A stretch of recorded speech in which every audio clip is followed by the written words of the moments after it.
Hello everyone. तो आज हम अगेन अपना जेनेटिक्स एंड इवोल्यूशन का यूनिट करने वाले हैं। 1 घंटे के अंदर इसको हम ख़त्म करेंगे, ठीक है। तो जितने भी नए लोग हैं, जिन्हें नहीं पता है मेरे बारे में, तो मैं पार्थ गोयल हूँ और मेरी नीट में ऑल इंडिया रैंक 223 आई थी। मैं फेमस हूँ यूट्यूब पर जल्दी से जल्दी रिवीजन कराने में, फास्ट रिवीजन कराने में, ठीक है। मेरी बुक भी इसी चीज़ पे फेमस है। तो आज हम यही चीज़ डिस्कस करने वाले हैं। ये जो तुम्हारे सामने है, ये है बायो हैक नोट्स। तो इनको हम डिस्कस करेंगे और तुम्हारा बहुत जल्दी से जल्दी रिवीजन होगा। इस सब नोट्स तुम्हें अवेलेबल हो जाएंगे मेरे टेलीग्राम चैनल पर और मेरे ऐप पर, पार्थ गोयल ऐप पर तुम्हें मिल जाएगा, ठीक है। तो स्टार्ट करते हैं सेशन। पार्थ गोयल ऐप वगैरह डाउनलोड कर सकते हो तुम, इसका पूरा मटेरियल तुम्हें ये फ्री में मिल जाएगा, टेलीग्राम पे भी मिल जाएगा। And that's it. कल हम पहले कर चुके हैं इस तरीके की, कल भी हमने करी थी और आज भी हम करने वाले हैं। तो सभी लोग तैयार हो? Are you all ready? आवाज सही आ रही है क्या? कोई डिस्टर्बेंस तो नहीं आ रहा है? क्वालिटी आज मैंने इंप्रूव करी है थोड़ी सी। गहन अध्ययन करने के बाद मुझे समझ में आया कि कैसे हम क्वालिटी इंप्रूव कर सकते हैं। मेरी शक्ल थोड़ी शायद सुंदर दिख रही हो तुम्हें, पर चिंता करने की कोई बात नहीं है, मैं वही हूँ, ठीक है। कोई दिक्कत नहीं है। चलिए स्टार्ट करते हैं session. Principle and inheritance and principle और इनहेरिटेंस इन वेरिएशन, बहुत ही ज्यादा इंटरेस्टिंग और मजेदार चैप्टर आज का। चलिए जी, first question, heredity is basis of inheritance. क्या सही बात है? क्या ये सही बात है? नहीं दोस्त, एक्चुअली में inheritance is the basis of heredity, ठीक। Sahiwal cows are of dash state and are selected through dash. कौन सी स्टेट से हैं साहिवाल काउस? हमारे पंजाब स्टेट से। सिलेक्टेड थ्रू किसके हैं? आर्टिफिशियल सिलेक्शन से, ठीक है। George Mendel experimented on dash for dash number of years from year dash to dash. जो जॉर्ज मेंडल थे, उन्होंने गार्डन पी पे एक्सपेरिमेंट किया था। किस पे? गार्डन पी पे, ठीक। 7 साल के लिए एक्सपेरिमेंट किया था साहब। कौन सी ईयर से कौन सी ईयर तक? नीट में आ चुका है दोस्त, ये नीट में आ चुका है। पूछोगे कौन से पेपर में आया? 2018 के पेपर में आ, जाके देख लेना। 1856 से 1863। Mendel selected dash number of true breeding pea plant varieties. कितने? 17 number. Pod shape contrasting traits were. Pod shape के कॉन्ट्रास्टिंग ट्रेड्स क्या क्या थे? देखो, पॉड के दो थे। क्या था? इन्फ्लेटेड हो सकता है, या तो इन्फ्लेटेड होता है फूला हुआ, या फिर कंस्ट्रिक्टेड हो सकता है, जैसे तुम्हारे पार्थ भैया है। डोमिनेंट पॉड कलर इज, क्या होता है? येलो या ग्रीन? जो डोमिनेंट होता है वो कौन सा होता है? हमारा ग्रीन। ध्यान रखेंगे, पॉड कलर ग्रीन होता है और सीड कलर येलो होता है। Name all the 7 characteristics taken by Mendel and their contrasting characters. तो ये जो है नेम अपन कर लेते हैं। देखो 7 तरीके की थी। एक तो था स्टेम हाइट, फिर था हमारा फ्लावर कलर, फिर फ्लावर पोजीशन, फिर pod shape, pod colour, seed shape, seed colour, ठीक है। फ्लावर का कलर पोजीशन, फिर पॉड का कलर और शेप, सीड का कलर शेप, और हमारा स्टेम की हाइट। ये हमारे को 7 याद रखने। Dash are units of inheritance. क्या है? Genes are unit of inheritance. अच्छा जी, तो Punnett square was develop by कौन से साइंटिस्ट? जर्मन थे, ब्रिटिश से। नीट में आ चुका है कौन से ईयर में? 2018 में। कौन थे भैया ये? ब्रिटिश थे, ठीक है। इनका नाम क्या था? नहीं सॉरी, जेनेटिस्ट नेम, हाँ हाँ। इनका पूरा नाम क्या था जी?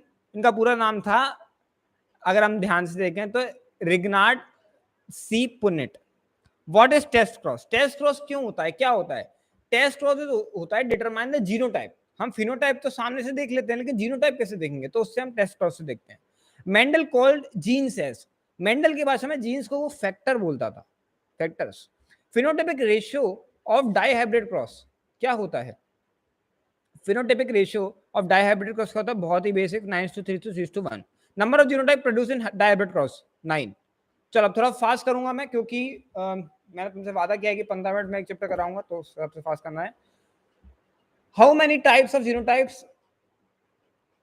सॉरी हाँ, जीनोटाइपिक रेशियो डाइहाइब्रिड क्रॉस क्या होता है? डाइहाइब्रिड क्रॉस में जीनोटाइपिक रेशियो हमारा, सॉरी जीनोटाइपिक, एक मिनट, हाँ मैं कहाँ कंफ्यूज हो रहा हूँ। हाँ हाँ, ये वाला क्वेश्चन अपन करना है। जीनोटाइपिक रेशियो जो है डाइहाइब्रिड क्रॉस में दोस्त कितना होता है? तो ये हमें ध्यान रखना, 1:2:1:2:2:4:2:1:2:1। 1 2 1 2 1 2 1 2 तो 4 आया, फिर 2 1 2 1, बस सिंपल है। ठीक है, 1 2 1 2 2 4 2 1 2 1। How many types of genotypes are produced when a plant with genotype ये इज सेल्फ पॉलिनेटेड? कितने टाइप्स ऑफ जीनोटाइप्स प्रोड्यूस होंगे? तो देखो टाइप्स ऑफ जीनोटाइप का सिंपल फॉर्मूला है, क्या है? 3 की power n, where n is the number of heterozygousness. कितने हेट्रोजाइगसनेस है, ठीक है? तो यहाँ पे हेट्रोजाइगसनेस कितनी है हमारे पास? 1 और 2 है क्या? तो 2 है क्या? तो 3 की पावर क्या हो जाएगी? क्या 3 की पावर 2 हो जाएगी क्या? 9 हो जाएगा क्या? ये हो जाएगा। How many types of phenotypes are produced when this is self pollinated? जब ये सेल्फ पॉलिनेटेड है तो फिनोटाइप कितने होंगे, ये पूछ रहा है। तो इसका फॉर्मूला क्या होता है जी? 2 की पावर n, वेयर n क्या है जी? n है वही हमारा अगेन क्या? नंबर ऑफ हेट्रोजाइगसनेस कितनी है? तो यहाँ पे हमारे पास अगेन कितनी है? 2 है, तो 2 की पावर 2 कर देंगे, क्या आ जाएगा ये आंसर? 4 आ जाएगा। अब आते हैं हम कि how many types of phenotypes when ये और ये क्रॉस करेंगे। देखो ये समझने वाला चैप्टर है। अब इसमें तुम बोलोगे भैया इसको रटवा दो, देखो फॉर्मूला तुम रट सकते हो, लेकिन अगेन अब इस तरह के क्वेश्चन में तुम्हें दिमाग लगाना पड़ेगा। तो इसमें कितने फिनोटाइप बन सकते हैं? इसमें पहले तुम गैमीट बनाओ, इसमें पहले तुम गैमीट बनाओ, ठीक है? हालांकि इसमें भी तुम फॉर्मूला लगा सकते हो, बट मैं तुम्हें प्रेफर नहीं करूंगा, क्योंकि फॉर्मूला कब तक याद करते फिरोगे। इसमें तुम गैमीट बनाओ कि भैया इसमें हमारे 4 तरीके के गैमीट बन सकते हैं, इसमें केवल 2 तरीके के बन सकते हैं, और फिर उन्हें क्रॉस करा के देखना कि कितने टाइप्स ऑफ फिनोटाइप्स यहाँ पे बन सकते हैं। हालांकि मैं तुम्हें इसका फॉर्मूला बता देता हूं। टाइप्स ऑफ फिनोटाइप जो होते हैं, जो बनेंगे, इज इक्वल टू 2 की power number of heterozygous pairs, number of heterozygous pair into 2 की power n1 n2, where n1 n2 are the number of heterozygous pair. तो यहाँ पे कितने हैं? 2 हैं, तो 2 की पावर 2 इंटू 2 की पावर 1, तो ये कितना हो जाएगा? 8 हो जाएगा। समझ में आ रहा है ना? कि कोई ऐसा जिसको समझ में नहीं आ रहा हो? देखो ये फॉर्मूला कैसे डिराइव हुआ ये सब तुम्हें खुद सोचना पड़ेगा, मैं अभी इस क्लास में नहीं समझा सकता। कभी लॉन्ग क्लास लूंगा तो उसमें समझाऊंगा, और जल्दी ही मैं लेना चालू करने वाला हूँ। यहाँ पे आएगा 19 पे, नीट 2023 वालों के लिए है ये खुशखबरी। तो 2022 हो जाए फिर हम बताते हैं। चलो 19 का क्या आएगा? Allele. Name the 3 laws given by Mendel. 3 laws given by Mendel क्या है? देखो, law of dominance, segregation and independent assortment. Factors occurs in pairs is a statement of Mendel's second law. False. It is a statement of Mendel's अपना कौन से law का है बताओ? कौन से लॉ का है? कौन से लॉ का स्टेटमेंट है? Factors occur in pair, first का। बहुत बढ़िया, बहुत बढ़िया। Alleles do not show any blending is a statement of, किसका स्टेटमेंट है ये? सेकंड लॉ का। Incomplete dominance is seen in, कहां पे दिखता है इनकम्प्लीट डोमिनेंस? किस में अंदर दिखता है? स्नैपड्रैगन। 100 बार पूछा गया ये, हमने जब क्वेश्चंस करे थे तब भी हमें याद होगा। Antirrhinum species. Dog flower other 2 names are, क्या क्या डॉग फ्लावर के अदर 2 नेम्स है? अगेन हमने अभी डिस्कस किया, स्नैपड्रैगन और Antirrhinum species. In a diploid organism a pair of allele are present, क्या ये सही बात है? बिल्कुल सही बात है। The modified allele is generally the recessive allele, क्या ये सही बात है? बिल्कुल सही बात है। In case of dash F1 generation resemble both the parents. Codominance. Example of codominance. Human blood group. Human blood group. मैं पूरा नहीं लिख रहा हूं, अगेन टाइम की कमी की वजह से।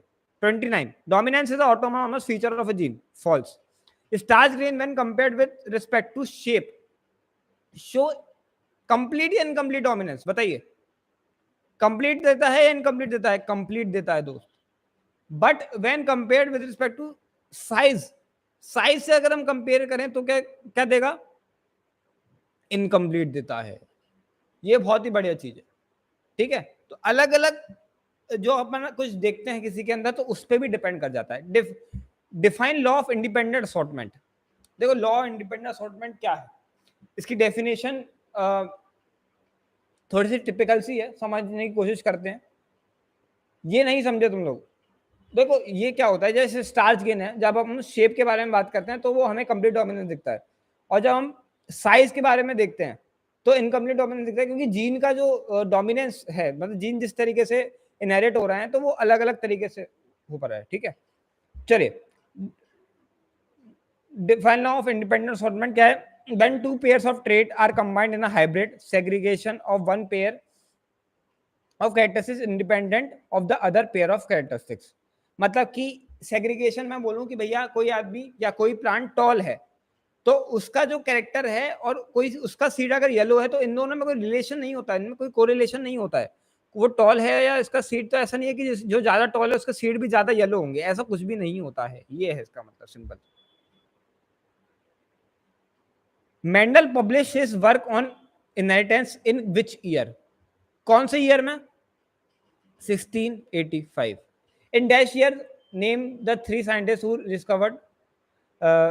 ठीक है, कौन से ईयर में जो है तीन साइंटिस्ट आते हैं? पहले तो कौन से ईयर में? 1900 में आए थे। कौन वो तीन साइंटिस्ट थे? हमारे डिवरीज, कोरेंस और टेसन मार्क। ठीक है, उसको अपन शन मार्क भी बोलते हैं। नो मैटर, अपन तुमको बस टिक मार के आना है पेपर में। वैसे भी एग्जाम के बाद सब कोई काम नहीं आने वाला तुम्हारी, ये जितने भी नॉलेज है, स्पेशली ये साइंटिस्टों के नाम। चलिए, इन dash year dash and dash give experimental verification of chromosomal theory of inheritance. कौन से ईयर में? 1902 में। कौन थे भाई? सुट्टन एंड बोवरी थे। ठीक है, चलो, independent pair segregate independently of each other. This statement can not be use for chromosome या gene, can not be use for gene. Morgan, ये एनसीईआरटी का है। ठीक है, एनसीईआरटी में दिया है totally. Morgan worked on Drosophila melanogaster. ठीक है, why did Morgan choose fruit fly over others? Give reasons. इसके 5 रीजन है, एक एक करके सारा डिस्कस करते हैं। देखो, पहला रीजन क्या है कि ये सिंपल सिंथेटिक मीडियम में हम ग्रो कर सकते हैं। ठीक है, दूसरा रीजन क्या है कि लाइफ साइकिल बहुत जल्दी जल्दी कंप्लीट करता है, 2 हफ्ते में कंप्लीट करता है, तो मतलब बार बार ग्रो करना इजी है।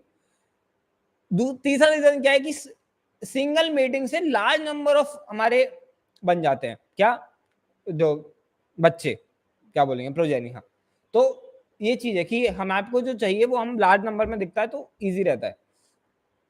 चौथा है क्लियर डिफरेंशिएशन होता है सेक्सेस का, अलग अलग दिख जाते हैं कि हाँ ये मेल है ये फीमेल है, तो हम कभी भी सेक्स लिंक डिसऑर्डर को देखना होता है तो हम इजीली देख पाते हैं। पांचवा, many type of hereditary variation that can be seen with low power microscope। Low power microscope से भी दिख जाता है, तो मतलब ज्यादा हैवी इक्विपमेंट, महंगे इक्विपमेंट की जरूरत नहीं है। ये 5 हैं, इनमें से कुछ भी पूछा जा सकता है। ठीक है, तो सावधान रहिएगा, नीट में कुछ भी पूछा जा सकता है इन 5 में से। Morgan hybridise yellow bodied female with brown bodied males. क्या सही बात है? बिल्कुल सही बात है। Morgan hybridise red eye female with white eye male. क्या सही बात है? बिल्कुल गलत बात है। Why Morgan choose x linked traits? X linked trait क्यों चूज किया था मॉर्गन ने? क्योंकि देखो, इसका थोड़ा सा लंबा कहानी है, इसको मैं ज्यादा एक्सप्लेन नहीं कर पाऊंगा, लेकिन क्या होता है कि एक्स लिंक जब ट्रेड हम यूज करते हैं तो जो वाई का फैक्टर होता है ना वो चले जाता है, क्योंकि वाई का इनहेरिटेंस ही नहीं होना वहां पे अपने को अब मतलब ही नहीं बचा। ठीक है, तो केवल एक्स लिंक होता है, तो फीमेल में केवल एक ही एक्स होता है, तो वहां से जो है जो कैलकुलेशन करना है वो आसान हो जाता है। नहीं तो क्या होता है, ऑटोसोमल अगर हम देखेंगे तो वहां पे बहुत प्रॉब्लम हो जाती है, वहां पे दो ऑटोसोम होते हैं दोनों तरफ, तो फिर दिक्कत हो जाती है। चलो, dash and dash were very tightly linked and show only 1.3% recombination. कौन कौन ने कहा था? व्हाइट और येलो। तुम एनसीईआरटी में जाओगे तो तुम्हें दिखेगा व्हाइट और येलो में ऐसा था। Dash and dash wing showed 37.2% recombination. कौन कौन थे ये? व्हाइट और मिनिएचर। बहुत बढ़िया। Morgan student name dash discover dash. कौन से स्टूडेंट था? अल्फ्रेड स्टूवरेंट। मैं प्रोनाउंसिएशन में बहुत कमजोर हूं दोस्त, प्लीज मुझे माफ कर देना। और डिस्कवर्ड क्या था? Chromosomal mapping. डैश कौन ने टर्म लिंकेज? कौन ने लिंकेज बोला था? मॉर्गन साहब ने। One characters can be control by many gene. True है। Such phenomena is called polygenic inheritance. Polygenic inheritance is not influenced by environment. क्या सही बात है? बिल्कुल सही बात है। Example of polygenic inheritance are दो एग्जांपल हैं देखो, human height and skin colour, human height और skin colour. When a single gene control many characters phenomena is called, क्या बोलते हैं इसको हम? Pleiotropy, pleiotropy. Such genes are called dash gene, क्या बोलते हैं? Pleiotropic gene. Example of pleiotropies, क्या है इसका example? Phenylketonuria. Phenylketonuria is called by mutation in the gene that code for enzyme, कौन सा enzyme? Phenylalanine hydroxylase. This cause multiple phenotypic expression, name 3। तो हमारा जो फिनाइल कीटोनूरिया होता है इसके 3 एक्सप्रेशन होते हैं, क्या क्या होते हैं जी? पहला मेंटल रिटार्डेशन, दूसरा रिडक्शन इन हेयर, बाल नहीं बचते बेचारे के, और स्किन पिगमेंटेशन हो जाता है।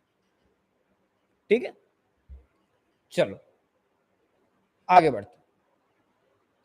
Sex determination and mutation. Dash discovered x gene, x chromosome in year, कौन सा आपने एक्स क्रोमोसोम डिस्कवर किया था जी? हमारे हैंकिंग साहब थे, कौन से ईयर में किया था जी? 1891। Drosophila sex determination is similar to, किससे सिमिलर है? ह्यूमन से। XO type of sex determination example क्या है? Grasshopper. ZW type is present in birds, ZO type is present in butterflies. Female honey bee has dash number of chromosome 32। Honey bee don't have father and son, क्या सही बात है कि father और सन दोनों नहीं होते? गलत है ये। ओनली मेल, जितने भी मेल्स होते हैं उनके पास फादर और सन नहीं होते, लेकिन जो फीमेल है उनके पास होते हैं। चल, sex determination system operate in honey बीज, कौन सा सेक्स डिटरमिनेशन होता है? हैप्लोडिप्लॉइड। ठीक है, sex determination system haplodiploid. Males in honey bee are found by the means of, किसके थ्रू? पार्थिनोजेनेसिस के थ्रू। कोई मेरा मजाक नहीं उड़ाएगा। Dash and dash live in a diploid, live as diploid in honey bees, queen and workers, queen and workers. Chromosomal aberration are commonly observed in dash cells, कौन से cell में? Cancer cell में। Example of disease cause by point mutation, कौन सी होती है? Sickle cell anaemia. UV radiation cause mutation, क्या सही बात है? बिल्कुल सही बात है।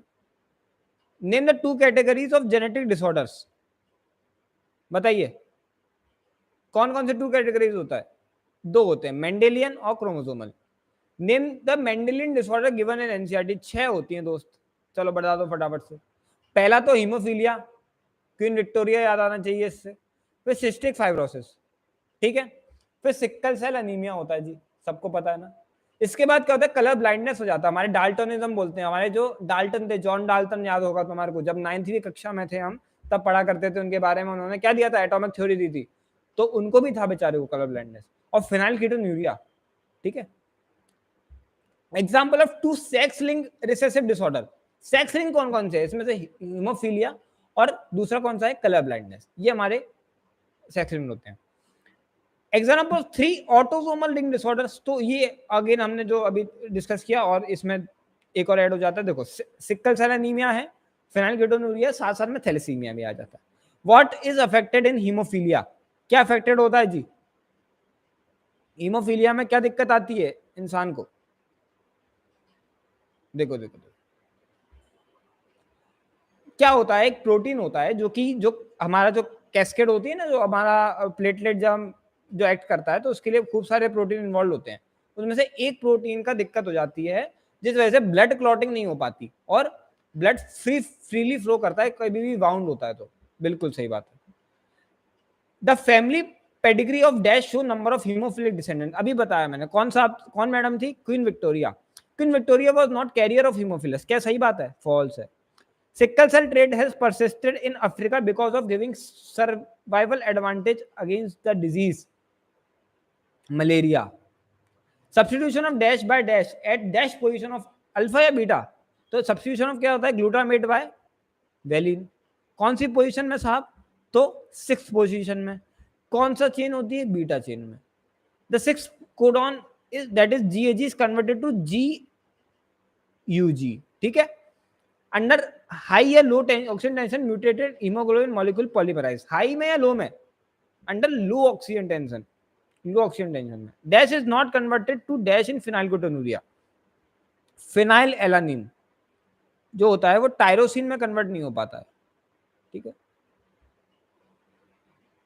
As a result phenylalanine is converted into, तो किस में कन्वर्ट होता रहता है फिर वो, फिनाइल पायरुवेट में, फिनाइल पायरुवेट में। What does phenylketonuria means, phenylketonuria का मतलब क्या है इस वर्ड का मीनिंग? देखो फिनाइल मतलब होता है फिनाइल एलानिन, ठीक है, और कीटो मतलब होता है उसका कीटो वर्जन। तो जब तुम थोड़ा बहुत पढ़ोगे जिंदगी में आगे बढ़ोगे तो तुम्हें पता चलेगा कि एलानिन का जो कीटो वर्जन है वो पायरुवेट होता है, ठीक है ना। मतलब एलानिन में अगर हम कीटो मिला देते हैं, जैसे अगर तुमने पढ़ा हो कि ग्लूकोज और फ्रक्टोज में क्या डिफरेंस होता है, एक में एल्डिहाइड है एक में कीटोन है, तो सिमिलरली यहाँ पे भी क्या होता है, एलानिन में क्या है, एल्डिहाइड है, इसमें जब हम कीटोन डाल दिया उसकी जगह हमने जब कीटोन लगा दिया तो फिनाइल पायरुवेट बन जाएगा। तो फिनाइल पायरुवेट क्योंकि जो कि फिनाइल एलानिन का कीटो वर्जन है वो यूरिन से निकल रहा है, तो फिनाइल कीटोन यूरिया। समझ में आया क्या? समझ में आया क्या? तो ये समझना बहुत जरूरी है जीवन में और आगे बढ़ना बहुत जरूरी है। चलिए, tell the symptom of phenylketonuria क्या है?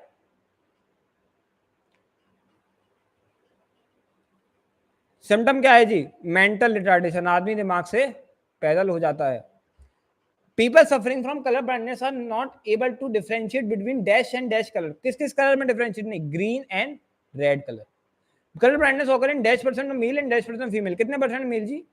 8%। और कितने फीमेल? फीमेल को कोई नहीं छूता है, देखो मेलों की कैसी हालत बना रखी है। Abnormal haemoglobin molecule are formed in thalassaemia, क्या सही बात है? बिल्कुल सही बात है। What is the characteristic symptom of thalassaemia, क्या होता है? क्या होता है जी? अनीमिया होता है, ठीक है। Anaemia is the main thing, thalassaemia होता है, ठीक है। मेन रीजन वाई एक्चुअली क्यों होता है thalassaemia, reduce in the rate of synthesis हो जाता है ग्लोबिन चेन के, ग्लोबिन चेन के जो अमाउंट है वो कम हो जाता है, जबकि सिक्कल सेल में जो ग्लोबिन चेन है वो ही डिफेक्टिव सिंथेसाइज हो रहा है, ठीक है। चलो, beta alpha thalassaemia is control by gene dash and dash on chromosome dash, कौन कौन से जीन से? HbA1 और HbA2, ये दोनों किसमें है? क्रोमोसोम 16 पे। Beta thalassaemia is control by gene कौन सा? HbB, कौन से क्रोमोसोम पे है? 11 पे। What is difference between thalassaemia and sickle cell anaemia, बताइए। जो मैंने बताया वो सेम। क्रोमोसोमल डिसऑर्डर की अगर हम बात करें, व्हाट इज एन्यूप्लॉइडी, एन्यूप्लॉइडी मतलब क्या होता है? तो फेलियर इन द सेग्रीगेशन, जो क्रोमोसोम होते हैं हमें पता है कि जब हम मेटाफेज से एनाफेज पे जाते हैं सेग्रीगेट करते हैं, वो सेग्रीगेशन नहीं हो पाता है, जिससे कि या तो गेन हो जाएगा या लॉस हो जाएगा क्रोमोसोम का, ठीक है, या तो बढ़ जाएंगे या कम हो जाएगा। एक क्रोमोसोम का लॉस, 1+1 लिखेंगे हमेशा उसमें, ठीक है। Polyploidy condition is offer seen in plants या एनिमल्स, प्लांट्स में। What happens in down syndrome, down syndrome में क्या होता है? Trisomy of 21, this is was described bye dash in year dash, कौन सा आपने बताया था इसके बारे में? लैंगडन डाउन थे जो इन्होंने 1866 में इसके बारे में हमें वंचित किया था। फीचर्स ऑफ डाउन सिंड्रोम क्या होते हैं? 12 फीचर्स होते हैं दोस्त।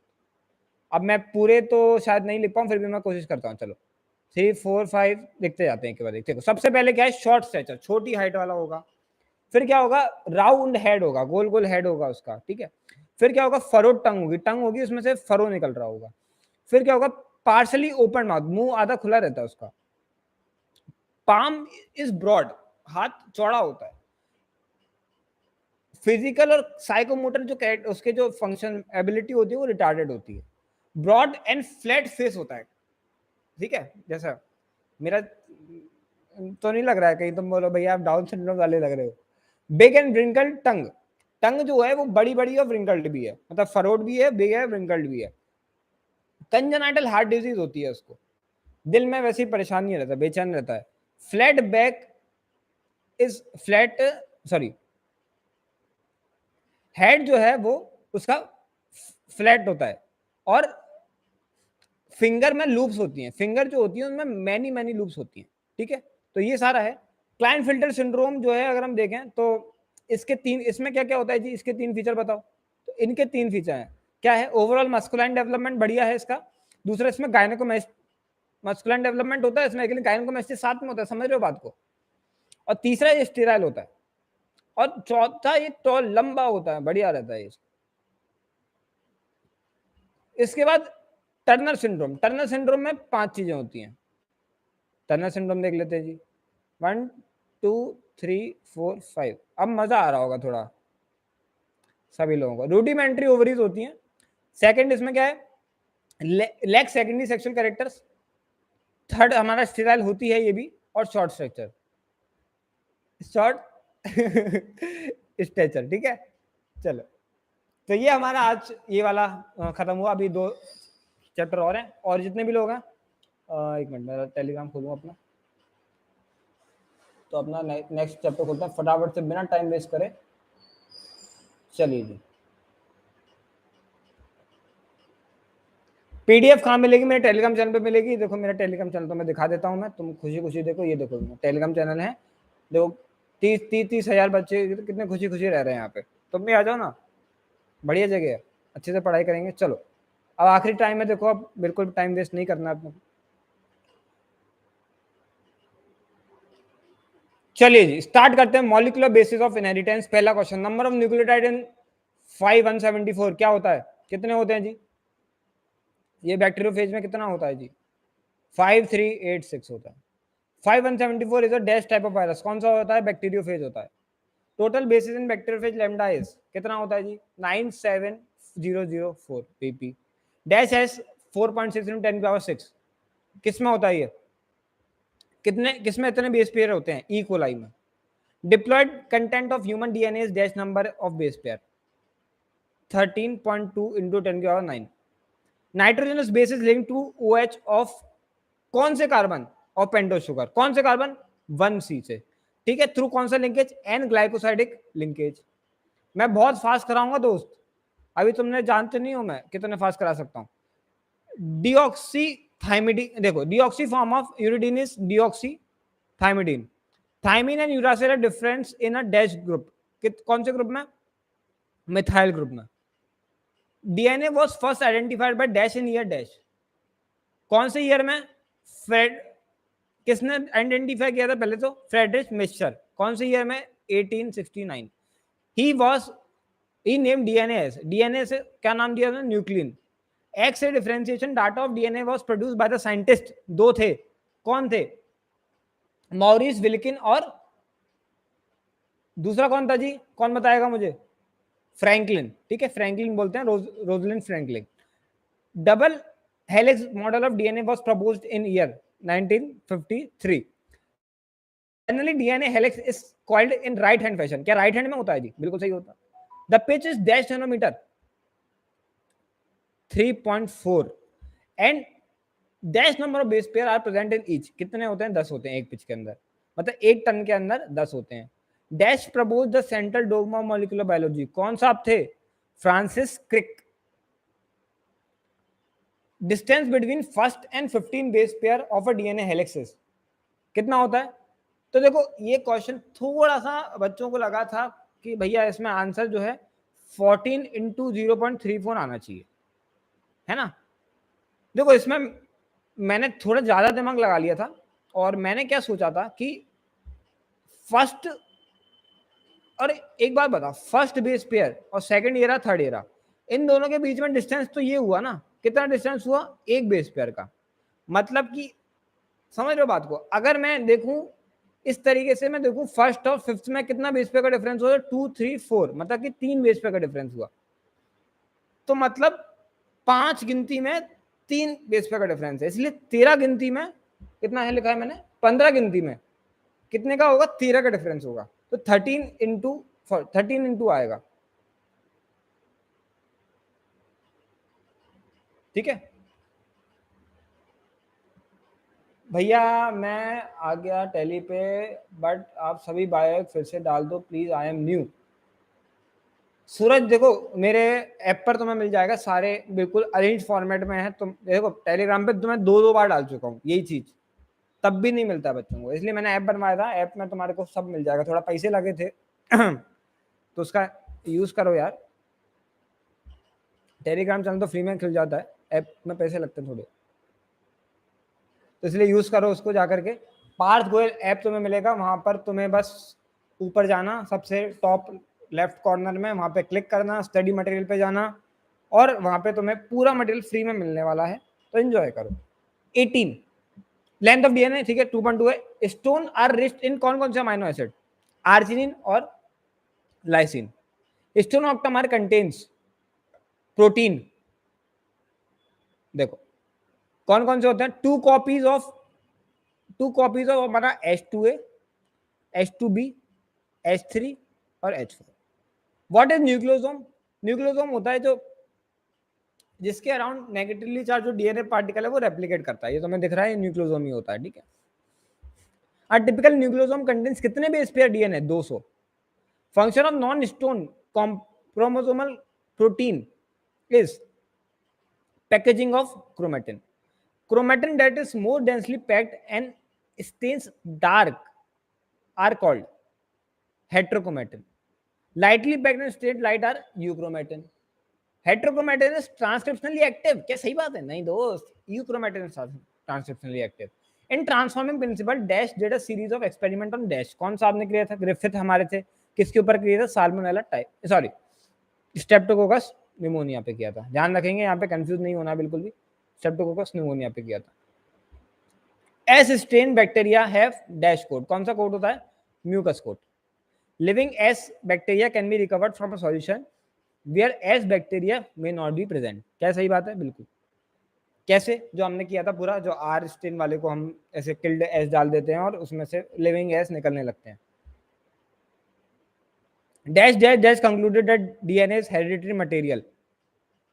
Every, MacLeod and McCarty. Dash and Dash gave the unequivocal proof that DNA is genetic material in year dash. देखो हर्शीज एंड चेस थे, उन्होंने अनइक्विवोकल प्रूफ दिया था, कौन से साल में दिया था? 1952 में दिया था। हर्शीज एंड चेस ने कौन सा बैक्टीरिया यूज किया था? ई कोलाई दिया था। Virus particle are separated from the bacteria by spinning in the centrifuge, in centrifuge. Dash isotope of S and dash isotope of P पर use in Hershey's Chase experiment. ये पूरी की पूरी biohack मैं तुम्हें बता दूं एनसीईआरटी से बनाई गई है, और इसका एक एक क्वेश्चन नीट में आने के पूरे पूरे चांसेस होते हैं। तो अभी कुछ भी अगर तुम्हारे को नहीं बन रहा है, क्लास के बाद उसे अच्छे से करना है, ठीक है, उसे अच्छे से करना है। मेरे टेलीग्राम चैनल पर तुम्हें मिल जाएगी बायोहैक ये पूरी की पूरी, और सारी अगर तुम्हें चाहिए तो मेरे ऐप पे चले आना। चलिए 33 पे हम आते। तो कौन सा एस होता है? एस का कौन सा है? S35 और P32। The 3 step of Hershey's experiment were infection, blending और centrifugation. QB bacteria have DNA as genetic material, बिल्कुल गलत है, आरएनए होता है। TMV is RNA genetic material, बिल्कुल सही बात है। Criteria for a molecule which act as a genetic material are. क्या 4 क्राइटेरिया दिए गए थे? देखो 4 क्राइटेरिया। सबसे पहला क्या है? रेप्लिकेशन होना चाहिए उसके अंदर। दूसरा क्या है? स्टेबिलिटी होना चाहिए केमिकली। ऐसा नहीं कि थोड़ी मोड़ी बात पे शर्मा गया, शर्मा नहीं गया, गुस्सा कर गया, ठीक है। आप समय एक बात बताओ, शादी करने जाते हो तो स्टेबल बहू ढूंढोगे ना अपने लिए, घर वाले तो स्टेबल ढूंढेंगे, तुम तो पता नहीं क्या ढूंढोगे कि जो ज्यादा लड़े बड़े नहीं। अब तुम सोचो कि अगर ऐसा कोई हो जो कि बहुत ज्यादा अनस्टेबल हो केमिकली, तो दिक्कत हो जाएगी ना। चलो आगे बढ़ते हैं। Scope for mutation, scope provide scope for mutation, ठीक है, प्रोवाइड स्कोप फॉर म्यूटेशन, इसके बारे में मैं कमेंट नहीं करूंगा। Fourth, it should be able to express itself in the form of Mendelian characters, ठीक है, express itself in the form of Mendelian characters. चलिए, stability as a property of genetic material was evident from कौन से experiment से? Griffith experiment से। Tell the two difference between DNA and RNA. क्या होता है जी? तो डीएनए में देखो, एक तो हमें समझ में आता है ऑक्सीराइबोस और डीऑक्सीराइबोस, ये तो हमें समझ में आता है। एक और डिफरेंस होता है, कौन सा? जो राइबोसोम है, ठीक है, मतलब हाँ सॉरी मैंने उल्टा बोल दिया, ठीक है, तो मैं दोनों ही बताऊंगा। देखो डीऑक्सीराइबोस और राइबोस, दूसरा क्या है? यूरासिल और थायमिन वाला, ठीक है। तो ये दोनों चीज इसके अंदर है। Dash was the first genetic material, कौन था फर्स्ट जेनेटिक मटेरियल? हमारा आरएनए बोलते हैं, आरएनए वर्ल्ड बोलते हैं। पहले दुनिया किससे बनी थी? आरएनए की। डीएनए रेप्लिकेशन रेप्लिकेट्स कंजर्वेटिवली, नहीं नहीं नहीं नहीं, बिल्कुल नहीं, सेमी कंजर्वेटिवली हम रेप्लिकेट करते हैं। सेमी कंजर्वेटिव मॉडल किसने प्रपोज किया था जी? तो हमारे मेसेल्सन और स्टाल थे जिन्होंने कौन से साल में 1958 में किया था। N15 radio isotope was used in their experiment। क्या सही बात है? बिल्कुल सही बात है। The various sample were separated independently on dash gradients। कौन से ग्रेडियंट थे? कौन से ग्रेडियंट थे जी? CSCl। नीट में आने के 100% chances. Equalize divides in dash minute. कितने मिनट में? 20 मिनट में डिवाइड करता है। Taylor perform experiment on dash using dash in year dash. तुम सोचते हो कि भैया डैश डैश कितना है, ये बायो है कि डैश है ये? तो विनका फेबा, ठीक है, यूजिंग रेडियो एक्टिव थाइमिडीन इन ईयर 1958। और ये क्या शो करा? इसने क्या शो करा? तो इसने क्या शो करा? देखो, इसने शो करा कि जो डीएनए है वो रेप्लिकेट करता है दो सेमी कंजर्वेटिवली। ठीक है, अकेले अकेले पढ़ रहे हो, ऐसा है क्या? चलो तो तुमसे पूछ लेते हैं। Energetically replication is expensive process. बताओ बताओ जी, कौन बोल रहा है? विवेक।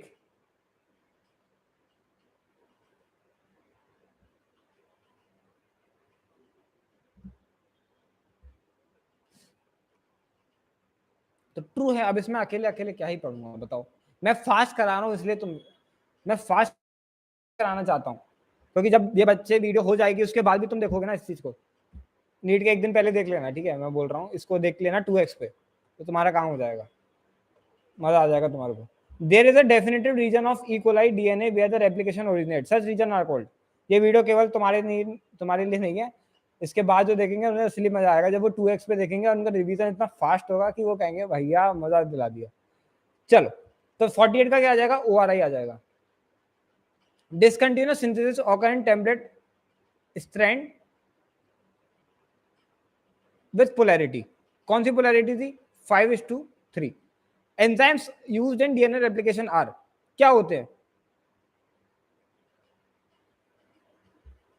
देखो, 5 तरीके एग्जाम होता है। देखो, डीएनए हेलिकेज होता है एक हमारा, डीएनए पॉलीमरेज होता है, प्राइमेज होता है, डीएनए लाइगेज होता है, टोपोआइसोमरेज होता है। Dash fragment are formed in the lagging strand. Okazaki 100 बार पूछा जाए नीट में। The enzyme that help in opening of DNA helix during transcription is RNA. Sorry sorry sorry sorry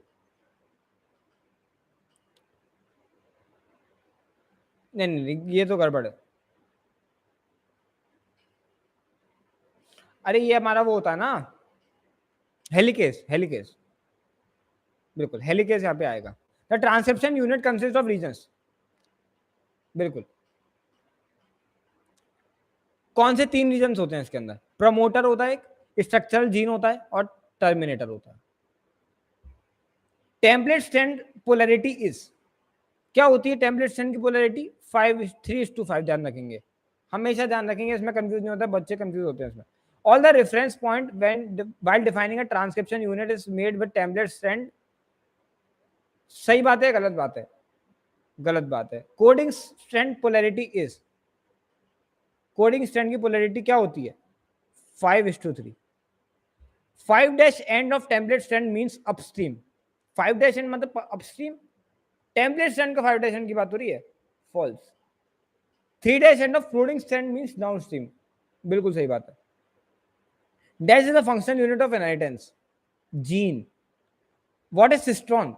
cistron एक DNA का ऐसा सेगमेंट है जो कि पॉलीपेप्टाइड के लिए कोड करता है। Structural gene is monocistronic in prokaryotes या eukaryotes? Eukaryotes. The actual coding और express sequence are called exons. Inheritance of a character is never affected by promoter and regulatory sequence of a structural gene. False. 3 types of RNA are mRNA, tRNA, and rRNA. mRNA is found in highest amount in comparison of other RNA. क्या सही बात है? बिल्कुल गलत बात है। rRNA सबसे ज्यादा पाया जाता है। The smallest RNA the smallest RNA amount, all threes. Among आएगा यहाँ पे, अमाउंट लिख दिया मैंने, अमंग। ठीक है, क्या है? कौन सा है जी? tRNA. Dash play structurally and catalytic role during translation, rRNA. The types of RNA polymerase found in bacteria are, कौन से होते हैं, कितने टाइप्स के होते हैं पूछा है, द टाइप्स कितने टाइप्स के होते हैं, एक ही टाइप का होता है केवल, ठीक है, उल्लू बनाने के लिए बताया गया है। Initiation factor is dash and terminator factor क्या होता है, इनिशिएशन फैक्टर हमारा होता है सिग्मा और टर्मिनेटर फैक्टर होता है rho. Transcription and translation can be coupled in, bacteria में होता है coupling. In eukaryotes dash number of RNA polymerase are present, 3 number of RNA, 5 SrRNA is synthesized by RNA polymerase 3. Tell the function of all the 3 types of RNA polymerase. देखो बहुत ही बड़ी इसमें चीजें हैं याद करने के लिए। देखो RNA polymerase जो 1 होता है, ठीक है, ये एनसीईआरटी में शायद नहीं मिले तुम्हें, तो करें क्या, इसको यार देख लेते हैं, चलो थोड़ा सा देख लेते हैं। RRNA करता है, ठीक है, इसका RRNA बनाता है RNA polymerase 1। कौन कौन से RRNA बनाता है ये, 2S, 28S, 18S और 5.8S। जो RNA पॉलीमरेज 2 होता है ये HNRNA बनाता है, और RNA पॉलीमरेज जो 3 होता है, 3 वाला जो होता है, ये tRNA बनाता है, 5SrRNA बनाता है और SNRNA बनाता है। ठीक,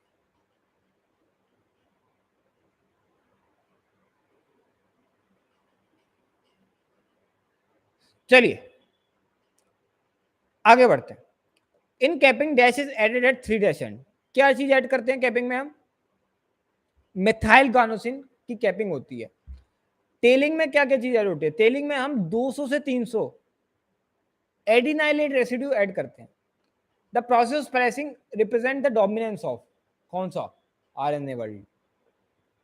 चलिए dash who was a physicist या biologist first propose the codon should be triplet, कौन साहब थे, इतना दिमाग बायोलॉजिस्ट में तो होता नहीं है, ठीक है।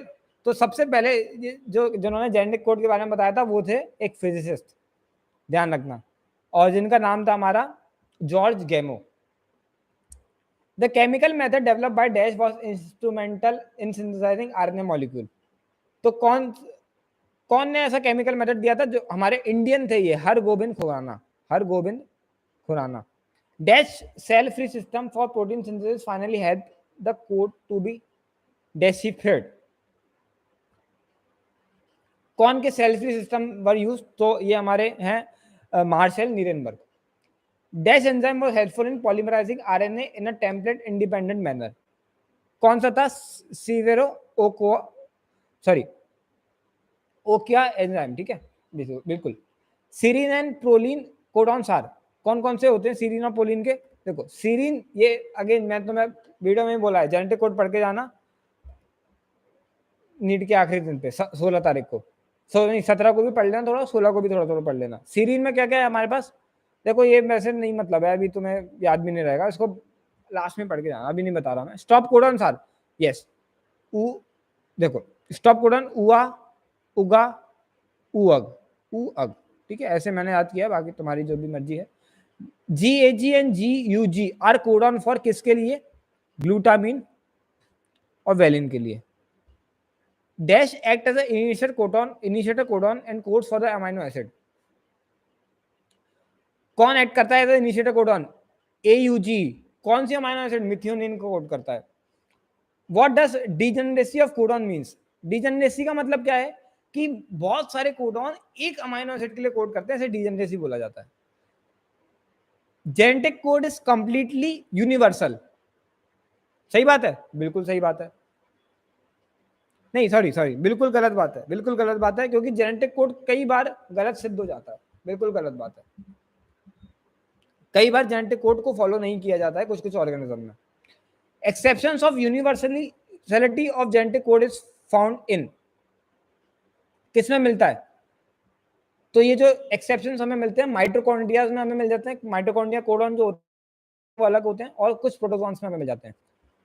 Tell all the features of genetic code, 4 features है जेनेटिक कोड के, पहला क्या है, डीजनरेसी, ठीक है, दूसरा क्या है, अनएम्बिगुअसनेस, थर्ड क्या है, यूनिवर्सलनेस होती है, और फोर्थ है read in contiguous fashion. The tRNA was earlier called sRNA. There is a specific tRNA for initiation called as initiator tRNA. Describe the four ends of tRNA and the loops. तो ये जो four ends होते हैं हमारे, इसके बारे में मत जानना, नीड में नहीं आएगा. In actual structure tRNA looks like inverted L. Inverted L. ये कुछ हमारा डायग्राम है tRNA का. Translation, charging of tRNA is also called, क्या बोलते हैं जी, अमाइनो असाइलेशन ऑफ tRNA बोलते हैं, amino acylation. Ribosome consist of dash and about dash number of different proteins. The ribosome consist of rRNA और about 80 different proteins होते हैं. Dash rRNA bacteria is the ribosome. कौन सा RNA होता है? 23S rRNA. Dash are required for an efficient translation process. Untranslated region UTR. The four levels of which gene expression is regulated. 4 levels होते हैं जिससे gene expression को regulate करते हैं हम. पहला है ट्रांसक्रिप्शन लेवल पे हम रेगुलेट करते हैं, दूसरा हमारा प्रोसेसिंग लेवल पे हम रेगुलेट करते हैं, तीसरा हमारा ट्रांसपोर्ट ऑफ mRNA के लेवल पे हम रेगुलेट करते हैं, और चौथा ट्रांसलेशन लेवल पे हम रेगुलेट करते हैं. The ribosome move from codon to codon along the mRNA. क्या ऐसा होता है? क्या राइबोसोम मूव करता है या mRNA मूव करता है? यस, राइबोसोम मूव करता है. At the end dash bind to the stop codon. कौन बाइंड करता है जी? स्टॉप कोडॉन से कौन बाइंड करता है? Release factor. In prokaryotes dash is the predominant site of control of gene expression. कौन है प्रोकैरियोट्स में? कौन सा साइट पे हम करते हैं? ट्रांसक्रिप्शन लेवल पे. In most cases the sequence of operation binds a activator या repressor. What is negative regulation? Negative regulation मतलब कि अगर कोई चीज इंक्रीज हो रही है तो उसे डिक्रीज कर दो. ठीक है, ये है. पॉजिटिव रेगुलेशन मतलब कि अगर कोई चीज कम हो रही है तो उसे बढ़ा दो, कोई चीज डिक्रीज हो रही है तो उसे बढ़ा दो. Positive regulation. Dash and dasher were discovered lac operon. कौन डिस्कवर किया था जी? Jacob and Monod. Ara operon is for ara operon arabinose. ठीक है, अराबिनोस के लिए है ये.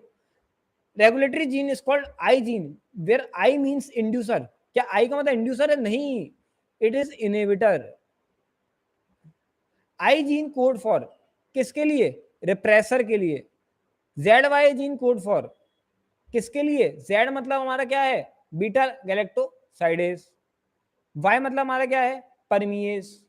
और ए मतलब क्या है हमारा? Transacetylase. Inducer for lac operon are क्या है? Lactose and allolactose. What are constitutive genes? क्या होते हैं? जो ऐसे जीन जो कि कॉन्स्टेंटली खुद को ना एक्सप्रेस करते रहते हैं, वो कंस्टिट्यूटिव जीन बोलते हैं. Regulation of rack operon is positive या नेगेटिव? नेगेटिव. मोस्टली ओपेरॉन्स का नेगेटिव ही होता है. HGP was launched in year 1990. HGP was closely associated with bioinformatics. Approx how many genes are in human DNA? 20,000 से लेकर के 25,000 तक.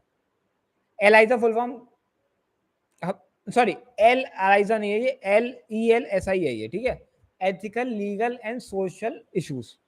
Dash become a major partner in the early years of HGP. कौन था जी? Wellcome Trust. HGP was completed in year 2003. Nematode whose genes are sequenced. कौन से ऐसे भाग्यवान निमाटोड हैं? तो हमारा है कैनरोहेबिडाइटिस एलिगेंसिस. ठीक है, ठीक है. इट इज पैथोजेनिक है या वो नॉन पैथोजेनिक है? नॉन पैथोजेनिक है. Plants whose genes are sequenced, कौन से ऐसे दो भाग्यवान प्लांट्स हमारे? राइस और Arabidopsis. Name the non-human models whose genes are sequenced. ऐसे 6 नॉन ह्यूमन हमें मॉडल्स बताने जिनके हमने जीन सीक्वेंस करे हैं.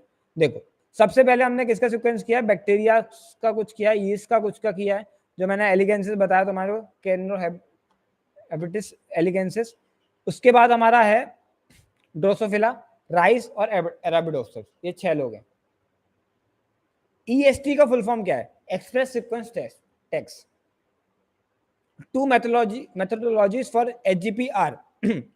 HGP के लिए 2 मेथोडोलॉजीज जो यूज करी थी, express sequence text and sequence annotation. BAC and YAC का फुल फॉर्म, B मतलब बैक्टीरियल आर्टिफिशियल क्रोमोसोम, Y मतलब yeast artificial chromosome. The DNA fragment was sequenced by the method developed by Frederick Sanger. Last chromosome to be sequence was chromosome number 1। तो पहले की कहानी सबसे आखिरी में आई बेचारी की, जो कि कब सीक्वेंस हुआ? हमारा मई 2006 में। ह्यूमन जीनोम कंटेन्स कितने मिलियन बेस पेयर? कौन बताएगा जी? 3164.7। 3160 भी याद रख सकते हो। Average gene consist of dash number of basis, 3000 के आसपास। Largest known human gene is कौन सा जीन? Dystrophin gene. उसमें कितने बेस पेयर हैं हमारे? 2.4 मिलियन है बेसिस हैं। Dash percentage of nucleotide bases are exactly same in all people. Same है सब में। कितने परसेंटेज? 99.9। सोचो, 99.9 सब में सेम है, केवल 0.1 का डिफरेंस है। Less than dash percent of genome code for protein, कितना परसेंट है? केवल 2% है, बाकी पता नहीं क्यों है, हमें नहीं पता है। The function are unknown for over dash percent of discovered gene, over 50% का फंक्शन नहीं पता हमें। 2 क्रोमोसोम है, मोस्ट डैश क्रोमोसोम है most genes with dash number of genes. कौन सा क्रोमोसोम है जिसमें सबसे ज्यादा जीन है? Chromosome number 1। कितने जीन है उसके अंदर? हमारे उसके अंदर कितने जीन है? 2968। और किसमें सबसे कम है? वो हमारा Y है, वैसे ही दिखता है हमें छोटा सा, जब देखोगे कैरियोटाइपिंग में। और इसमें कितने? 231 है। अब in about dash million location and SNPs occur in humans, about 1.4 million locations. Small peaks are referred to as satellite DNA. DNA is classified as micro या mini satellite on the basis of 3 चीजें। कौन कौन सी 3 चीजें होती हैं? हाँ, base composition, फिर length of segment, and तीसरा है number of repetitive units. If more than one allele occur in a frequency greater than dash, it is called DNA polymorphism, 0.01. Probability of such variation in non-coding DNA sequences is more true. Technique of DNA fingerprinting was initially developed by Alec Jeffrey. He used satellite DNA. VNTR full form क्या है? Variable number tandem repeat. VNTR involved northern blot hybridization. क्या सही बात है? Northern होता है या southern होता है? साउदर्न होता है। In blotting DNA fragment are transform to membrane mode made of किस चीज के? किस चीज का? नाइट्रोसेल्यूलोज या lignin, sorry nylon, nitrocellulose nylon. Southern, Northern, Western blot are respectively used for. तो देखो इसका निमोनिक है छोटा सा, याद रखेंगे सभी लोग। सड़ा नारियल वैसे ही पानी, ठीक है? सड़ा नारियल वैसा ही पानी। तो जो सदन है वो हम, एक मिनट, सड़ा नारियल वैसे ही पानी, यस, अरे हाँ यहाँ पे था सड़ा नारियल, वही मैं, ठीक है, सड़ा नारियल, सड्डा नारियल वैसे ही पानी, यस। तो साउदर्न में हमारा DNA है, नॉर्दर्न में RNA है और वेस्टर्न में प्रोटीन है। Detection of hybridized DNA fragment is by, किससे करते हैं? ऑटो रेडियोग्राफी से।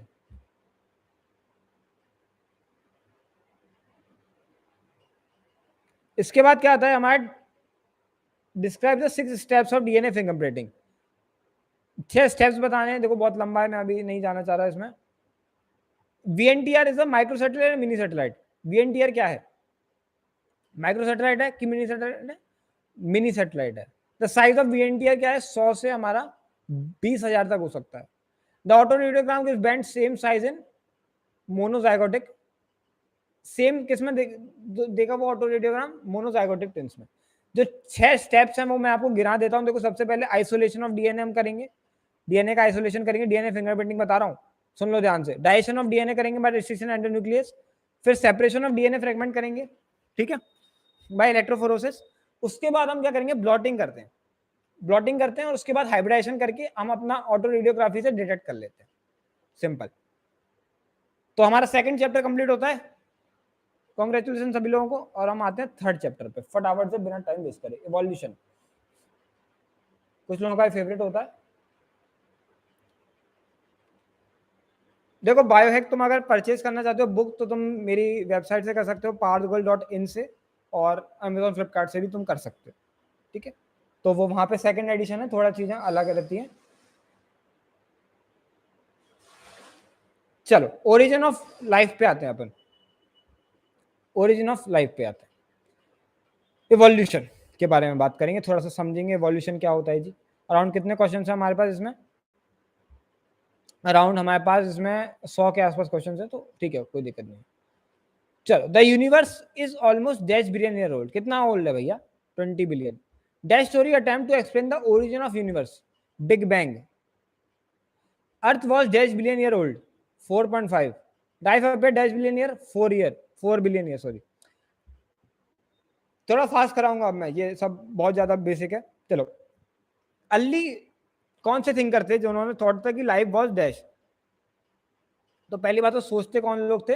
ग्रीक लोग सोचते थे। क्या सोचा उन्होंने? कि लाइफ जो है वो स्पोर्ट्स से डिराइव्ड है, और इस आइडिया को हमने क्या दे दिया? पेंसपर्मिया का नाम दे दिया। No one believed in panspermia today. क्या सही बात है? बिल्कुल ही गलत बात है ये, ठीक है। कुछ लोग अभी भी सोचते हैं, कुछ अच्छे खासे एस्ट्रोनॉमर भी सोचते हैं कि शायद ये सही, मतलब पेंसपर्मिया हो सकता है। Dash demonstrated that life come only from pre existing life, Louis Pasteur. Dash and Dash proposed that first form of life could have come from non-living organic molecules, Oparin and Haldane. Dash and Dash proposed, हाँ ये तो हो गया। Oparin country was dash and हेल्डेन country was dash. Open कहाँ के थे जी? Russia के थे। और हेल्डेन कहाँ के थे? इंग्लैंड के थे।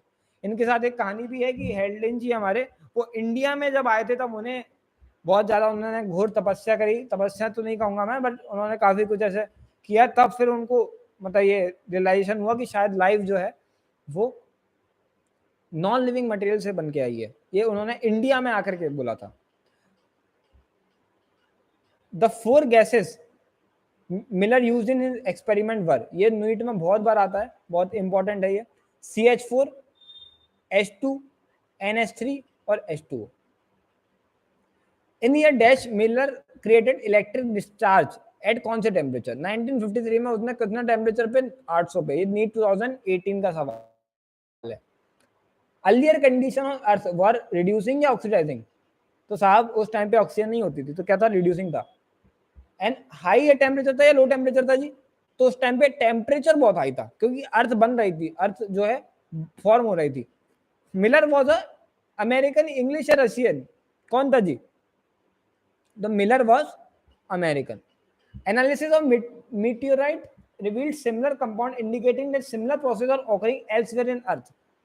बिल्कुल सही बात है ना, कितना इंटरेस्टिंग बात है ये। First non cellular form of life originated dash billion year ago. कितने billion year ago? 3। Non cellular form of life mean, non cellular का मतलब क्या है? नॉन सेलुलर का मतलब कि जाइंट मॉलिक्यूल बन रहे हैं, जैसे कि RNA, बड़े बड़े प्रोटीन, बड़े बड़े हमारे कार्बोहाइड्रेट कॉम्प्लेक्सेस, तो ये पॉलीसैकेराइड्स, ये बोलना चाह रहा है वो। The first cellular form of life did not possibly originate till 2 billion year ago. According to religious belief earth is about 4000 साल पुरानी है केवल। Charles Darwin ship name HMS Beagle. AIIMS का सवाल है ये, ठीक है, नीट में आने के चांसेस हैं। Any population has built in variation in characteristics, true. At which level of grouping does evolution occur? Population. The fitness according to Darwin ultimately and only refers to dash fitness, reproductive fitness. A naturalist dash, a naturalist जो है worked in dash came to similar conclusion as Darwin। Darwin ji के भाई कौन थे जी? तो हमारे Alfred वॉलिश हम बोलते हैं, ठीक है। कहां पे रहते थे वो? मले आर्किपेलागो में। The geological history of Earth closely correlated with the biological history of Earth। सही बात है क्या? बिल्कुल। A study of fossil in different igneous layers indicate the geological period in which they existed। सही बात है क्या? बिल्कुल गलत बात है। सेडिमेंट्री, यहाँ पे आएगा sedimentary layers. What is palaeontological evidence? क्या होता है? एविडेंस ड्यू टू फॉसिल्स, ठीक है, उसे हम पैलेंटोलॉजिकल बोलते हैं। Embryological support of evolution was proposed by Ernest Haeckel, Haeckel साहब ने किया था। This story was rejected on careful observation by कौन ने इनकी बेइज्जती कर दी? तो कार्ल अर्नेस्ट वॉन बेयर, ठीक है, और दोनों ने अर्नेस्ट से एक दूसरे की बेइज्जती मार दी। अब इसको अर्नेस्ट बोलो या Ernest Baer noted that embryos pass through the adult stage of primitive animals। क्या सही बात है क्या? नहीं नहीं नहीं, ये तो किन्होंने देखा था? ये हमारे हैकल साहब ने देखा था, बेयर साहब ने नहीं देखा था। एग्जाम्पल ऑफ डाइवर्जेंट इवोल्यूशन, क्या दो एग्जाम्पल है जी? तो पहला एग्जाम्पल क्या है? देखो, जो वेल्स होती हैं, जो बैट्स होती हैं, जो चीता है, जो ह्यूमंस है, उन सबके जो फोर लिम्स हैं वो कहीं ना कहीं उनका पैटर्न ऑफ बोन जो है सिमिलर है। सेकेंड एग्जाम्पल क्या है? Thorns of tendrils, thorns of bougainvillea, ऐसा क्या बोल रहा हूं मैं, thorns of bougainvillea and tendrils of cucurbit, ये दोनों हमें होमोलोगस दिखते हैं। No variant is completely wiped out, क्या सही बात है क्या? क्या सही बात है क्या? बिल्कुल सही बात है। अच्छा, कन्वर्जेंट के हमारे चार रह गए, कन्वर्जेंट के चार हम और डिस्कस कर लेते हैं। देखो, सबसे पहला क्या है? Wings of butterfly and birds. फिर दूसरा आई ऑफ ऑक्टोपस और हमारी मैमल्स की। तीसरा flippers of penguin and dolphins. और चौथा sweet potato and normal potato. दोनों एक अलग अलग है, एक स्टेम मॉडिफिकेशन है, एक रूट मॉडिफिकेशन है। रूट वाला कौन सा है हमारा? बताओ, रूट वाला कौन सा है हमारा? Sweet potato. और स्टेम कौन सा है हमारा? नॉर्मल पोटैटो, ठीक है। Due to absence of lichen dash winged moth survived. कौन से winged moth? Dark winged moth. यहां पे आंसर ट्रू आएगा। Dark winged moth were also called as melanised moth. Lichen are used as an industrial pollution indicator. बिल्कुल सही। Evolution is a direct, is not a direct process, instead is a stochastic process. Stochastic process. Triceratops evolve from Stegosaurus या Brachiosaurus. किससे evolve किया था? NCERT के diagram से सवाल है ये। Stegosaurus, Stegosaurus. Brachiosaurus gave rise to, किसको दिया था उसने? स्टेगोसॉरस को। सॉरी सॉरी सॉरी, ट्राई, अरे वो हमारा जो रेक्स है ना, तुम पहले अगर देखते होगे जो अपने पहले आते थे, कार्टून आते थे बढ़िया बढ़िया, ट्राइनोसॉरस, अरे मेरे को प्रोनाउंसिएशन क्यों नहीं सही से आ रहा? Tyrannosaurus rex. Darwin went to dash island. कौन सा आइलैंड गया था जी? गैलापागोस आइलैंड गया था। डार्विन फिंचेस वर कौन से कलर के थे? ब्लैक कलर के थे। Original varieties of Darwin finches were कौन से ईटिंग? सीड ईटिंग थे। Evolution of different species in the given geographical area starting from a point, literally ये पूरी की पूरी डेफिनेशन नीट में आई है एज इट इज। और इसका नाम, इसका जो है, किस चीज की डेफिनेशन है ये? अडेप्टिव रेडिएशन की। When more than one adaptive radiation appear to have occurred in an isolated geographical area, one has to call this, क्या बोलेंगे? Convergent evolution बोलेंगे। Lemur is similar to, ये पूछा जा सकता है नीट में, ठीक है। तो ये तुम्हें एनसीईआरटी के ये डायग्राम जो भी हैं, इन सब में से ये क्वेश्चन है, तो मैं तुम्हें बता देता हूँ फटाफट। लेमूर जो है वो हमारा इसमें सिमिलर दिखाया गया है स्पॉटेड कस के, स्पॉटेड कस के। बॉबकैट इज सिमिलर टू दिखाया गया तस्मानियन टाइगर कैट के। नुम्बार्ड इज सिमिलर टू दिखाया गया एंटीटर के। Flying squirrel similar to flying phalanger. Flying phalanger is a placental या मैमेलियन? प्लासेंटल मैमल या ऑस्ट्रेलियन मार्सुपियल? बताइए, Australian marsupial. Adaptive ability is not inherited, क्या सही बात है? बिल्कुल गलत बात है। The two key concept of Darwin theory of evolution क्या क्या है? तो पहले तो डार्विन बोलता है ब्रांचिंग डिसेंट और दूसरा बोलता है नेचुरल सिलेक्शन। ये दो की कॉन्सेप्ट है, ठीक है। जब तुम इसको अच्छे से पढ़ोगे ना, बहुत मजेदार बातें हैं इसमें। लैमार्क वाज अ, कौन था? ग्रीक था, लैटिन था, फ्रेंच था? तो लैमार्क हमारा फ्रेंच था, नेचुरलिस्ट था, फिजिसिस्ट था, ऑब्वियसली फिजिसिस्ट तो कहीं इतना दिमाग लाते हैं, naturalist. When we describe the story of the world we describe evolution as a process या result of a process. Process बोलते हैं, result of the process, process बोलते हैं। देखिए ये एनसीईआरटी में ऐसे दिया था कि मतलब हमें पता नहीं है, अब इसमें अभी आए तो प्रोसेस मार के जाना। Work of dash on population may have influence Darwin. कौन थे? थॉमस माल्टस के वर्क में। Dash work on dash brought the idea of mutation. सबसे बढ़िया चीज जो कि हुई थी जिससे हमें सब कुछ समझ में आने लगा था, क्या था? ह्यूगो डिवरीज। किसके ऊपर वर्क किया था उन्होंने? किसके ऊपर वर्क किया था जी? इवनिंग प्राइमरोज, जिसको और क्या बोलते हैं? ओइनोथेरा लैमार्कियाना। डार्विन वेरिएशन वर स्मॉल थे या लार्ज थे? डायरेक्शन लेस थे या डायरेक्शनल थे? तो देखो डार्विन के जो वेरिएशन थे वो बोलते थे कि भैया स्मॉल स्मॉल जो है वेरिएशन होते हैं और जिनकी एक डायरेक्शन होती है, ठीक है। वाइल दैट ऑफ जो हमारा ह्यूगो डिवरीज थे वो बोलते थे कि लार्ज होते हैं और इनकी कोई डायरेक्शन नहीं होती, कुछ भी हो सकता है, आगे भी जा सकता है, पीछे भी जा सकता है। Gene migration is also called, gene migration को हम और क्या बोलते हैं? जीन फ्लो बोलते हैं। If frequency of heterozygous in a population is 0.5, what will be the value of P and Q? Heterozygous मतलब 2pq, 2pq अगर 0.5 है तो p and q क्या क्या होगा?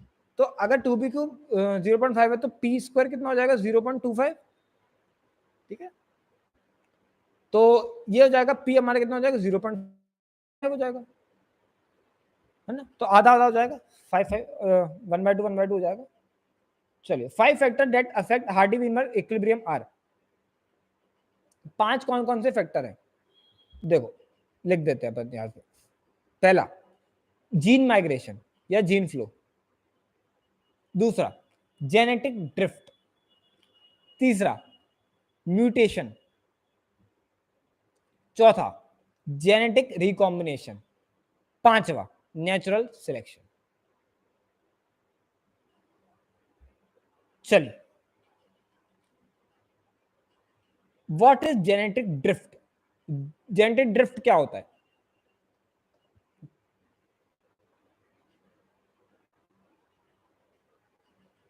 बताइए।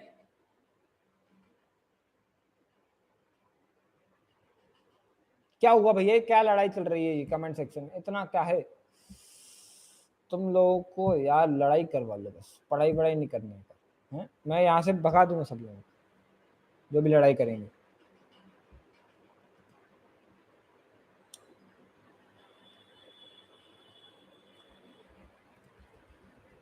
चलो ठीक है, कोई भी फालतू बातें नहीं करेगा कमेंट में। जेनेटिक ड्रिफ्ट क्या होता है जी? बताओ।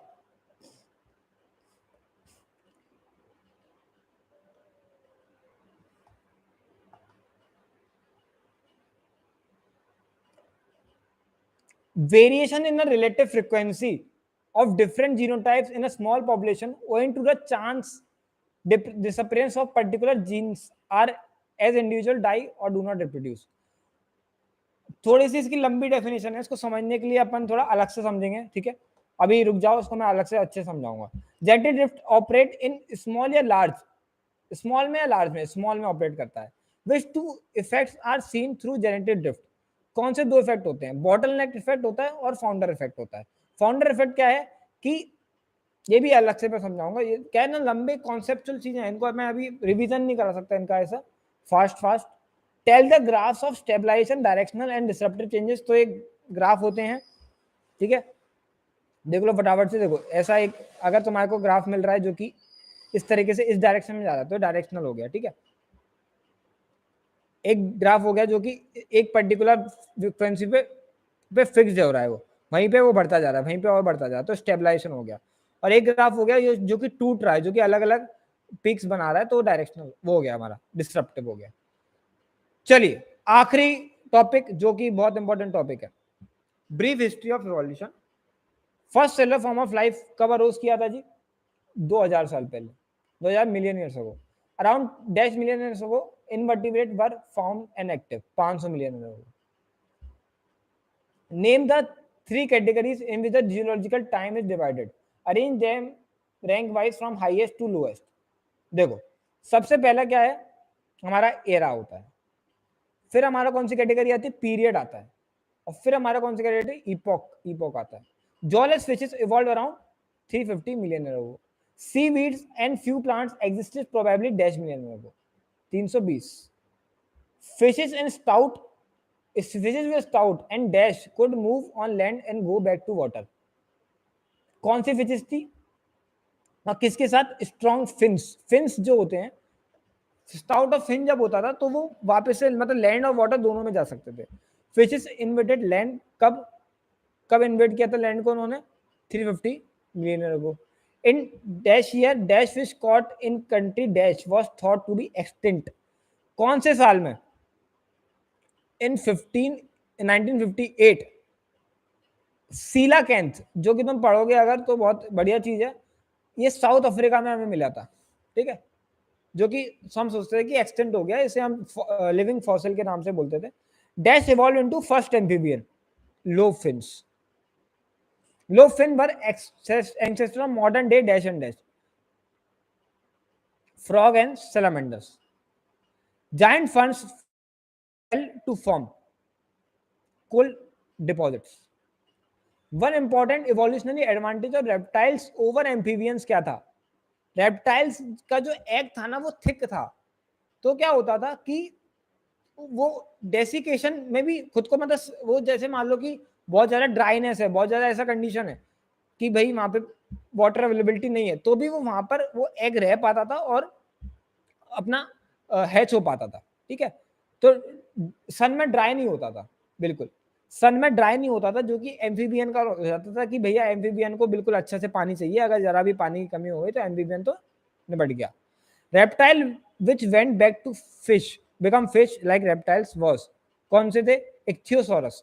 कितने साल पहले, 200 साल पहले वापस से पानी में चले गए और वाटर के रेप्टाइल बन गए, इक्थियोसॉरस बोलते हैं। The biggest reptile was dash with dash feet height. कौन था, अरे यार कैसे मैं प्रोनाउंस क्यों नहीं कर पा रहा, ट्राइनोसोरस रेक्स, जिसकी हाइट थी 20। About dash million year ago the dinosaur suddenly disappeared from the earth, 65 million year ago. The first mammal were like shrews की जैसे दिखते थे वो।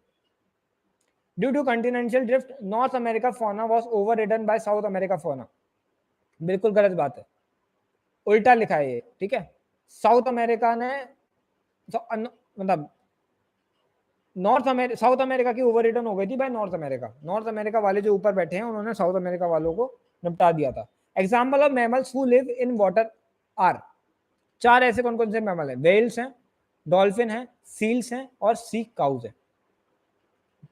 Terms like Triassic, Jurassic are epoch है, ईरा है या पीरियड है, ये बताइए, ये पीरियड है। Name the 3 recent eras from new to old. 3 recent eras के नाम बताओ। देखो सबसे पहला एरा जो अभी सबसे न्यूएस्ट है वो है सीनोजोइक, ठीक है, सीनोजोइक है, इसके बाद मीजोजोइक है, उसके बाद पेलेनोजोइक है। अब यहाँ पे थोड़ा सा अपन आ जाते हैं, थोड़ा सा एक ऐसा, ये मैंने क्या है एनसीईआरटी के जो तुम डायग्राम देखते हो ना वहां से बनाए क्वेश्चंस, तो ये तुम्हें नहीं आएगा नीट में, ये मैंने ऐसे बनाए थे जिससे कि मतलब एनसीईआरटी कवर हो जाए। अभी क्योंकि अपने पे थोड़ा टाइम की कमी है उसको अपन नहीं करेंगे, इधर आते हैं अपन ओरिजिनल। थोड़ा सा बता देता हूँ, वैसे कोई दिक्कत नहीं है मुझे, पर आना बहुत मुश्किल है। मैमल्स कहाँ से इवॉल्व करते हैं, साइनेप्सिड से इवॉल्व करते हैं, ठीक है, याद रखना। ये एनसीईआरटी में दिया हुआ है, ये एनसीईआरटी के बाहर का नहीं है। ये आ गया, ओके। तो मैमल्स जो है साइनेप्सिड से डिराइव हुए थे। बर्ड्स इवॉल्व फ्रॉम कहाँ से, हमारे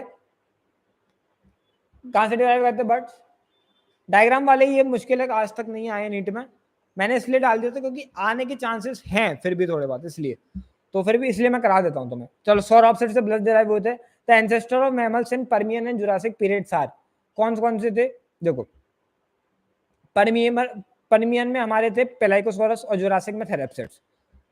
thecodont give rise to crocodiles, birds और डायनासोर्स।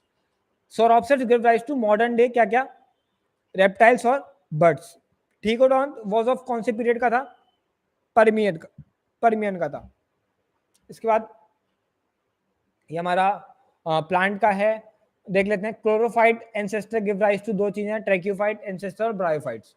इसके बाद हमारा dash diverse from tracheophyte in Silurian period, तो जूस्टेरोफाइलम, ये नहीं आएगा, आगे बढ़ते हैं, नहीं आएगा ज्यादा मामला। Tell the name of all the steps of human evolution given in NCERT. ठीक है, तो ह्यूमन जो इवोल्यूशन हुआ उसकी स्टेजेस क्या क्या है? देखो सबसे पहला क्या है, ड्रायोपिथेकस, फिर क्या है, रामजी आ गए, रामापिथेकस, फिर ऑस्ट्रेलोपिथेकस, फिर ऑस्ट्रेलिया चला गया ऑस्ट्रेलोपिथेकस, फिर होमो हैबिलस, फिर होमो इरेक्टस, और फिर होमो नहीं, फिर निएंडरथल्स, और फिर हम होमो सेपियंस। अबाउट कितने million year ago Dryopithecus and Ramapithecus were existing? 15 million year ago. Ramapithecus was more ape like while Dryopithecus was more man like. False, उल्टा लिखा है, रामापिथेकस वाज मैन लाइक। ठीक है, fossils of man like bones have been discovered in dash and dash. कहां discover हुए हैं जी?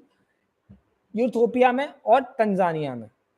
About dash million year ago man like primate walked in eastern Africa, 3 से 4 million year ago. They were probably not taller than 4 feet.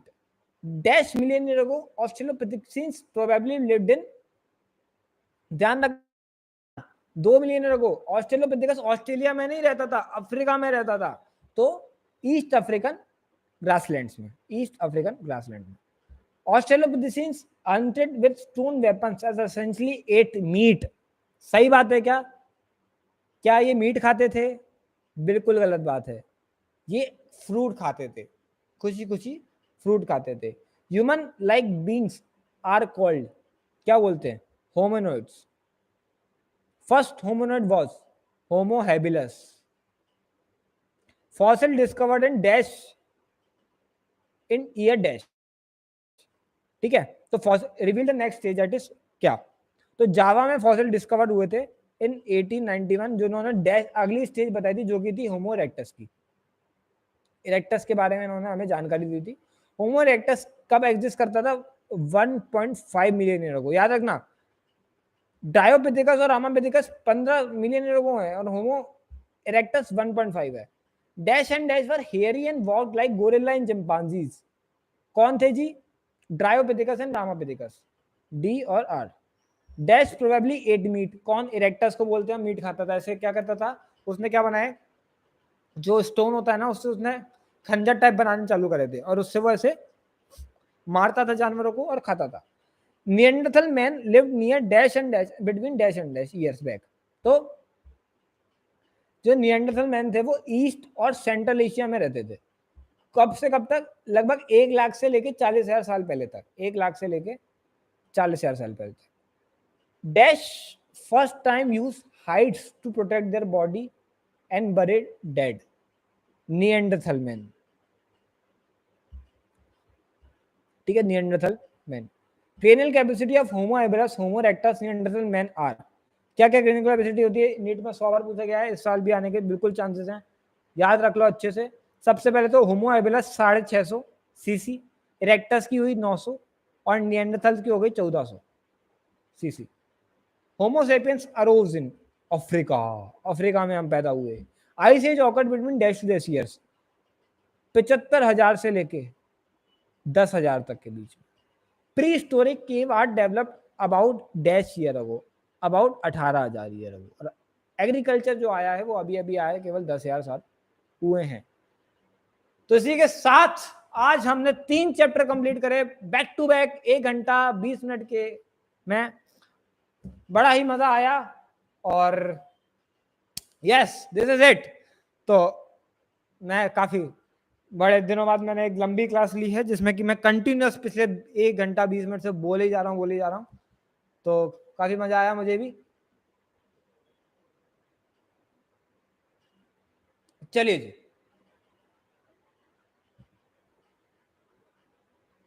Okay, तो मिलते हैं फिर कल अपन।